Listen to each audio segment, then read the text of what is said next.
Welcome back to the history series, or my history series. Today we're going to be talking about the Harlem Renaissance. And we're going to be talking about this from the lens of how has being black in America affected people's social opportunities. And when I say social opportunities, I don't mean like socializing with people and like going out and meeting people. I mean, how has being black affected people's ability to participate in society as people rather than as consumers from an economic lens or citizens from a political lens.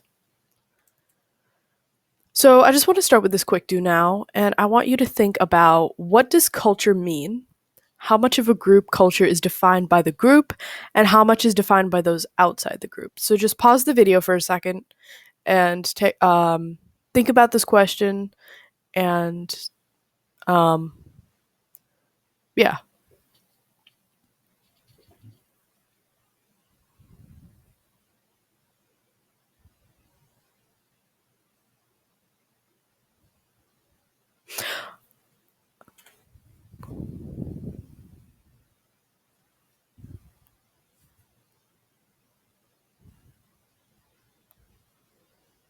Okay, so the dictionary defines culture as the arts and other manifestations of human intellectual achievement regarded collectively, or the customs, arts, social institutions, and achievements of a particular nation, people, or other social group.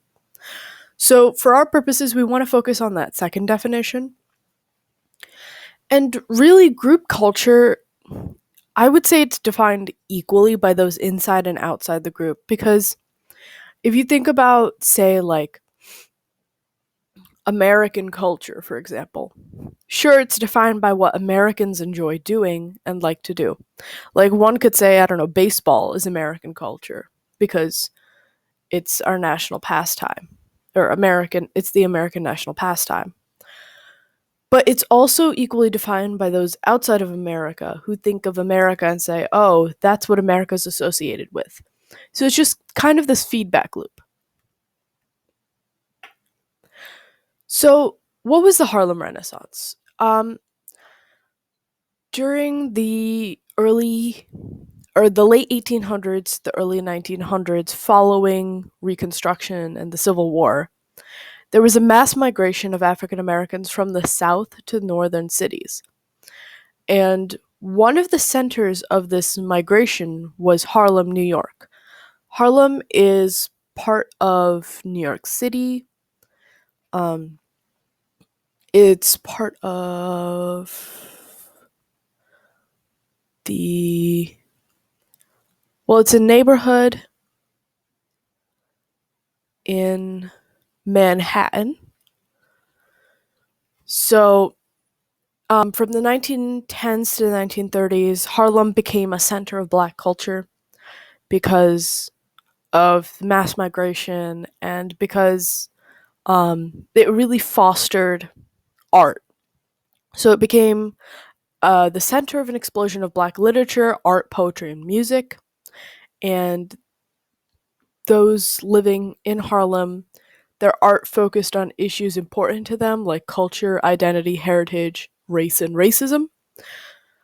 So, because there were so many people like migrating to this area, it ensured that black artists would be supported because obviously racism and segregation and all of that still existed in the North, but it was less outwardly prevalent than in the South. Like, in the South, you had your traditional images of like racism. When a history teacher shows you a documentary, you're going to be thinking of these like the KKK, violence, burning crosses, lynching. In the North, racism was more insidious. Um, it wouldn't be the KKK coming to burn a cross on your lawn. It would be, you're not allowed to apply for jobs here. You can't do this thing. You can't go to this place. So while it's just as preventative from, while it prevents you, while it prevents people from achieving as much because they're prevented from doing things that white people were allowed to do. It allowed for certain freedom because the idea was as long as black people created self contained communities, white people would leave them alone. So they were able to create one of those self contained communities within Harlem, and they created beautiful works of art and literature and music that honestly were some of the best of that time period. So, in terms of literature, there were literally thousands of books written during this time, all of which are really good. Like, if you have a chance to read some of these books, um, they're amazing. Like, they're classics. So, one example is Zora Neale Hurston. She wrote a lot of books, the most famous of which was Their Eyes Were Watching God. It's a book about the hardships black women faced and the racism they faced from white people and misogyny they faced from men and how that combined into sort of additional oppression laid on them.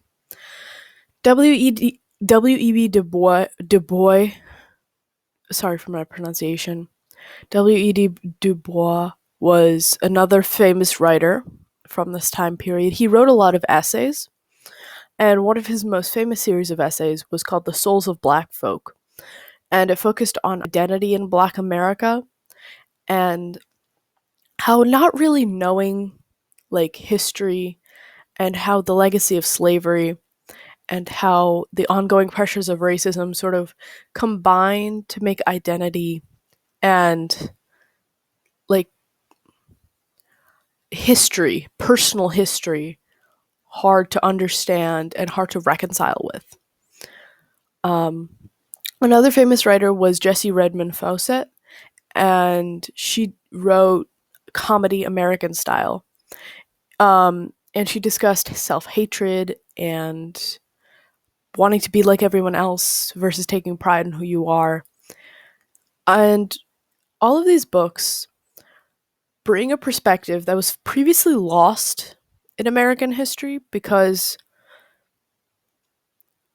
black people weren't allowed to read or write when they were enslaved. And this meant a lot of history was passed down orally. But the fact that this was being written down and preserved for future audiences means that this is a unique perspective into a group which had previously never been asked its perspective. And they're very, very valuable and very, very important, not just in terms of literature, but in terms of history as well. Another major part of the Harlem Renaissance was physical art being made, so paintings, sculptures, photographs. So here I have three examples from three of the major types of art. So painter Aaron Douglas was known as the father of African American art, and this is actually one of his most famous pieces on the left right here. And this is the Archangel Gabriel sounding the trumpet, um, rescuing enslaved people and bringing them salvation.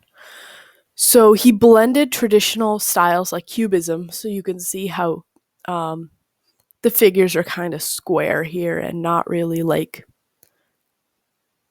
you can see the influence of straight lines and cubes into here rather than curves and curvature as you would see in older art. And he blended graphic art, so you can see the different colors and the fact that it's purple over a green background, which makes purple pop, and traditional African imagery. So you can see that in the shapes of the figures, the lightning in the background, the rays of the sunlight, and the hills. There was also a lot of sculptures. So sculptor Richmond Barthe created realistic sculptures of black people in a positive and sympathetic way. So previously, sculptures of black people, they had been, you know, made fun of. The sculptures made were caricatures, or they were like, they weren't portrayed in a realistic light. They were portrayed in a way as to entertain white people. So the sculptures he made were beautiful examples of how black people actually looked, how they lived. So they would be like scenes from actual real life. And finally, photography. So photographer James Van Der Zee became the unofficial chronicler of life in Harlem. So most of the photos we see from Harlem, I believe, are taken by him or those affiliated with him. So he just took photographs of black people in everyday life. And it represented not only the growing and thriving community, but the fact that, black people just didn't exist from a white lens as like workers for them. They had lives of their own and they themselves were important independently, regardless of what they did for the white majority.